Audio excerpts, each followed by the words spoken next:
Znači, vrlo jasno, naučno dokazano kakva je razlika između nadprosječno uspješnog čovjeka i prosječnog.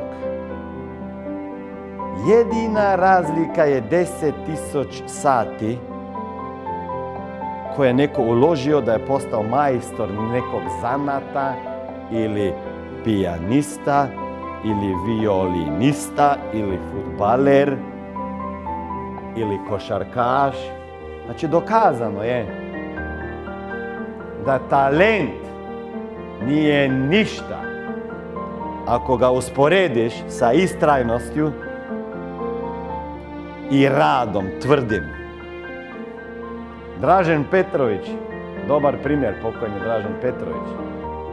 On je poznat kao jedan od najboljih šutera iz daljine za trice i na Balkanu i čak u NBA-u.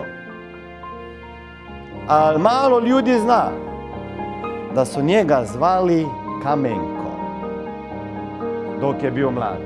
Jer je imao tvrdu ruku ko kamen i nikako nije pogađao koš. To ga verovatno tako maltretiralo da je on bio spreman prije treninga sat i pol vježbati, otići na trening, ostati još sat i pol ili dva i bacati.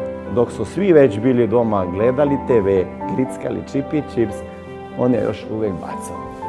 I zato je bio bolji.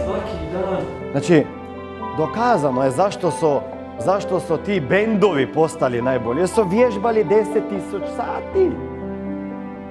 Sada, ako hoćeš ti biti bolji, ajmo reći, svi smo tu isti. Pustimo sad talent i postoji knjige sa naslovom Talent is overrated. Okay? Neki ljudi kao previše pričaju o tome da je talent vrlo bitan. Znate koliko ima talenta pokopanih na groblju? Tamo ih ima najviše. Ima toliko talenata, ali su 2 metra pod zemljom. Možeš imati nekog talenta u nogometu, ako on nije spreman trčati gore dole i trenirati, ili tako, džabati talent. Ta vremena gdje si samo sa talentom mogao rješavati utakmice, prošla se, ili tako? Danas ako ne trčiš, ako nemaš fizike, možeš imati tehniku, ali džabe ti tehnika, jer te 2 već sasjeku i odnesete tamo na klupu. Znači, 10.000 sati je ključ do toga da postaneš majstor i bolji od drugih. Sada, ako ja hoću biti bolji od drugih, dokazano je, samo taj je bolji koji više radi. Ja sam jako sretan da je opet rad postao vrijednost.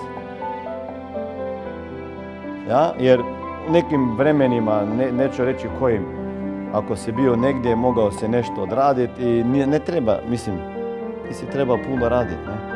Samo si imao puno veza.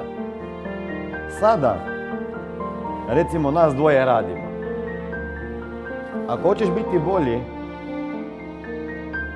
ti radiš 1 sat na dan više od mene. Koliko je to sati godišnje?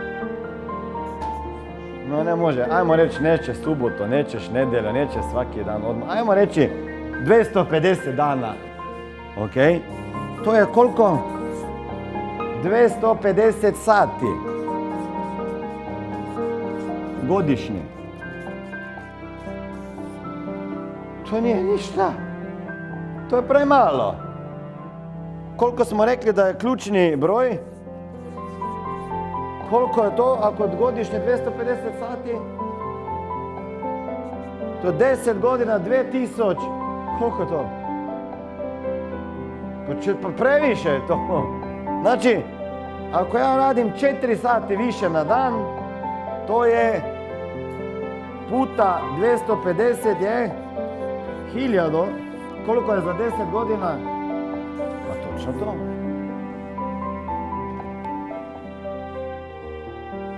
Matematika je jednostavna.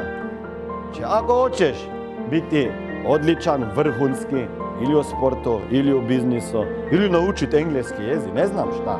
Pa ti trebaš samo malo više vremena uložiti. Nema druge. Kako god možete čuti i kako god se dobro čuje, brzi put do uspjeha, sa pola uloženog vremena dobijete to, preko noći nema toga. Nema. Treba ljudima reći istinu da trebaš uporno raditi. Nema druge.